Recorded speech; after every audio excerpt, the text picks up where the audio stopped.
Dahulu kala, di dasar laut yang dalam, hiduplah seekor putri duyung yang cantik bernama Luna.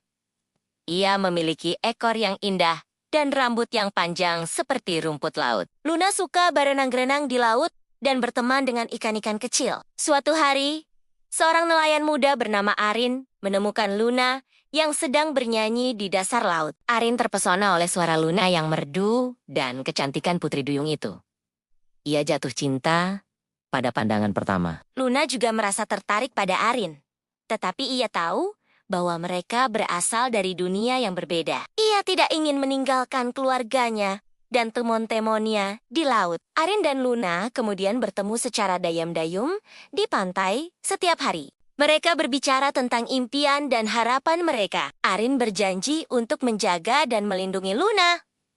Suatu hari, seekor hiu besar mengancam keselamatan Luna. Arin berani melawan hiu tersebut dan menyelamatkan Luna. Luna sangat berterima kasih kepada Arin dan menyadari bahwa cintanya tidak bisa dipisahkan.